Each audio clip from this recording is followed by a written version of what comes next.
Acid rain is kind of a catch-all term, almost misleading really, in that it could be rain, snow, sleet, fog, dry particles of dust, but it's really acidic precipitation from the sky. It's air pollution from mainly coal-fired power plants that causes a change in the soil and water chemistry in the places where this pollution hits the ground.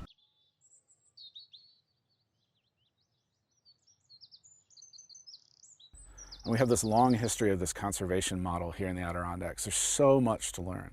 So a lot of people refer to this as a great experiment in conservation or something along those lines.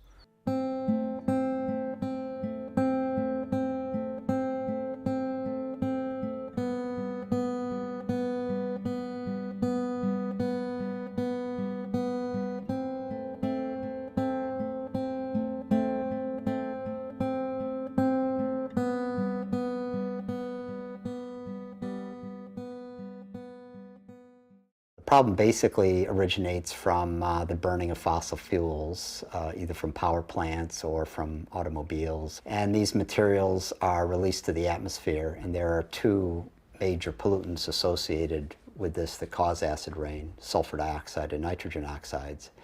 And these materials are transported in the atmosphere, and eventually they make their way to the land surface days after they're emitted. So within the atmosphere, they can be transported hundreds of miles from industrial areas such as the Ohio Valley area to relatively remote areas such as the Adirondacks. In the 1960s, because of local ambient air quality problems in the Midwest, the Environmental Protection Agency essentially advised the power companies to build very tall smokestacks. Now, when I say tall, I'm talking 70 or 80 stories tall. That was enough to carry most of the heaviest pollution out of the local area. And Midwest thought it was a great idea because, hey, pollution is gone, right? Disappeared. Well, not quite. It did go away from the Midwest, but it landed a little farther away, a little farther east and a little farther north, and it continues to land in the Adirondacks. The Adirondacks are one place in the Northeast where we really, and I say we, and it's really a lot of other people that came before me, but learned the most about acid rain and its impacts, because one of the reasons why the Adirondacks was focused on was because there was a lot of acid deposition falling here. But it's also because this is a relatively intact landscape, forested watersheds. And so it gives us a barometer, a sense of what would how something that was a very natural ecosystem, how would that respond to this change?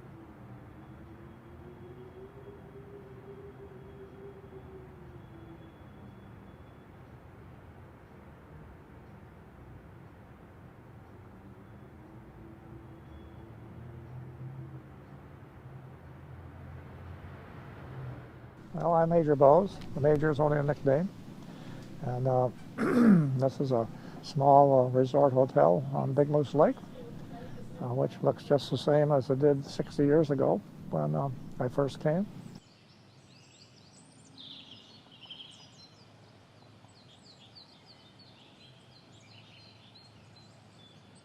The acid rain, however, has affected not only Big Moose, but a lot of the area. Not that you can see. You almost need to be a scientist to figure out what actually happened. It's actually difficult to observe effects of acidity. It's chemicals, acids that are dissolved in water, and we can't see that. We can't see the materials that are in the water that we interact with or drink. For a while, ecosystems can handle pollution. They will adapt. Nature is very good at trying to balance out foreign influences. But over time, nature can't handle the kind of pollution that we were putting on the ground in the Adirondacks.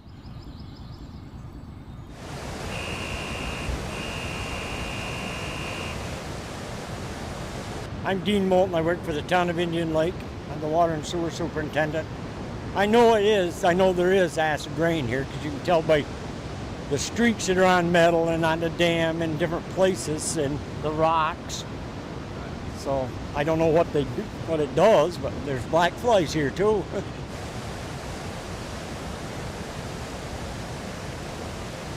Mostly the fish tell you. In the beginning, the fishing was fair to middle on big moose, and then after the acid rain and DDT for controlling black flies, it went downhill. And up until the last few years, we've had very little good fishing on Big Moose Lake. There are consumption advisories for fishing in the Adirondacks and elsewhere. There's so much great water. Lakes, streams, rivers, it's just covered with these beautiful waters. And unfortunately, because of acid rain, many of these waters just don't have many fish in them. 200 years ago, these streams and lakes were full of beautiful fish, and now really the only place you're going to catch fish in the Adirondacks is where the state stocks them on a fairly frequent basis. And that's the unfortunate truth these days. Within the Adirondacks, there are about 3,000 lakes. And from big surveys that we did in the mid-'80s, we've seen that about a quarter of those lakes, so somewhere on the order of 350, 400 lakes, are acidic year-round. Mercury is being broken out of compounds where it would normally remain idle and harmless forever. But instead, acidity breaks those compounds and causes inorganic mercury, which is harmless, to become organic mercury or methylated mercury. Once mercury is methylated, it is easily absorbed into animal tissue and gets into not only people's bodies and organs, but just as importantly, gets into the food chain. Sort of the connecting link in all this is calcium. Calcium is an important nutrient for animals, obviously for humans. It's also very important for trees and for fish. Really, one of the primary effects of acid rain is to leach calcium out of the soil. The other concern is aluminum. Aluminum is a natural component of soil, but in the presence of acidity, it can become dissolved and get into soil water. And aluminum is very toxic to trees and other plants.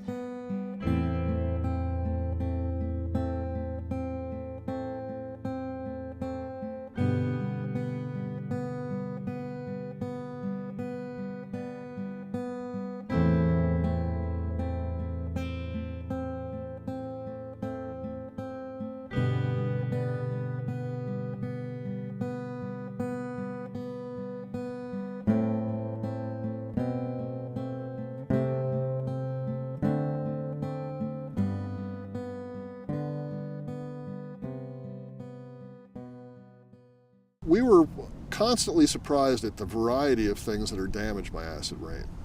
The state capitol, literally stalactites of rock dripping off of the ornately carved facade of the building. It's barely 100 years old. Acidity certainly deteriorates surfaces of buildings and stone structures, so it's a significant problem in terms of material wear and tear. What we're looking at is the monitoring site, the monitoring station that's been established here since 1983. And what you see is there's a large clearing here, and this is to keep the instruments away from the vegetation, from the trees, because they can affect how they collect different types of data, whether it's wind speed data or temperature data, humidity, or the more sensitive collectors that are out here that measure the atmospheric and the precipitation chemistry. So the acid rain and the mercury and stuff. Every week we're coming in here and collecting the water samples, bottling them in sterile containers, shipping them out for analysis, getting the new stuff, and every week, 52 weeks a year. The samples, when they come in from the field, they need to be prepared in a lot of different ways before we can analyze them, both the soils and the water. The soils get filtered in various ways. The soils have to be sieved. We're interested in how the availability of calcium in the soils and in the vegetation shapes all of these different communities, going from little snails, little tiny snails and salamanders, which are very, very important critters. We're interested in going all the way up to looking at songbirds and even larger mammals, because we know how important of a nutrient it is. Nitrogen as well as sulfur is an important part of acid rain, and when the nitrogen gets into the soil, it gets changed by bacteria and plants and so forth. So we need to be able to measure different types of nitrogen, and that's what this instrument's used for. There's actually 4 collectors in here, and each one of them feeds into a bottle, like a funnel into a bottle. What happens is we have this sensor here that's heated, and whenever a raindrop or a snowflake falls on it and then melts, it will trigger this kind of contraption to open up, so it will collect the precipitation event, and then when it dries out again, this will actually come back and it'll close on top. We have had to spend some time going out into the Ohio Valley and persuading folks that, hey, we're your neighbors to the northeast, you've been throwing your garbage on us for the last 30 or 40 years, we'd really like you to stop now, and here's a picture of what it's been doing to us. I found that people in the Midwest responded almost instantly to that and felt that they wanted to do something to fix that problem. I found that the power companies got bitter and resentful and accused us of being crackpots who didn't know what we were talking about. The activities that we do in everyday life are potentially causing harm. With the information we're gathering, people, policymakers, and so forth in the state and national level can then take action to try to reduce pollution and help protect these types of natural areas. We're almost the 4th decade of research at acid rain here in the Adirondacks and here at Huntington Forest. And it's really remarkable because that work has gone directly into policy making. Like, the science is a success story of science making its way into policy. We started here at home with the state legislature. In 1984, we managed to persuade New York State to pass the first acid rain law in the country. We wanted to show that it was economically feasible to clean up air pollution. I think the average citizen can continue to support, environmental legislation that's reasonable and that's based on good science. So the Clean Air Act and the progress that we've made with respect to acid rain because of the Clean Air Act, that doesn't come about, and that kind of policy doesn't have teeth. It doesn't work unless people force their political leaders and their legislators and their representatives to care about this kind of stuff. The Clean Air Act amendments of 1990 were extremely important in that they were the first big step that Congress took to reduce pollution nationwide. What we've seen is a program that's reached its goals much quicker than Congress ever expected it to, and quicker than the deadlines that were set up by Congress under the plan. Although it's relatively easy to point the finger at power plants, the bottom line is it's really involved in energy consumption and the types of energy choices that we make. Invest with some green, concepts in mind. Try to buy products that are renewable, try to buy things that are recycled, try to buy things that don't contribute to the actual smokestack. If people can turn down the thermostat in the wintertime, they can turn down the lights all year long, they can do their best to conserve electricity and find alternative ways of generating it, I think that's all going to help with the acid rain problem.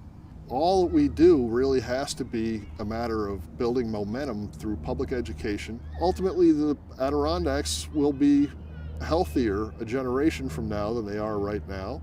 And if that's the only legacy I leave as a human being, well, I think I've done pretty well. It's just a spectacular place to hike up there, and the clouds come in, and it's almost an emotional experience to see the environment and how it's ever changing. For me, this is a special place, not only ecologically, but it's special in terms of the fulfillment it gives me, spiritually, and to be in New York State and to have a landscape like this. I went into this line of work because I like to walk around in the woods. So, it's kind of simple for me.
lost my heart to Caroline,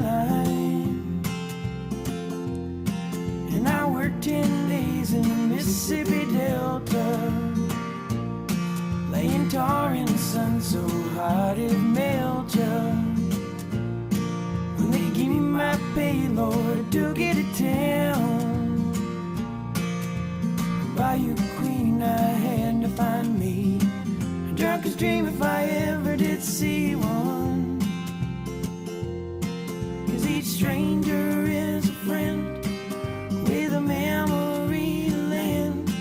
And my mama said poetry is nonsense, and I'm just trying to make my mark across this yellow sky before my name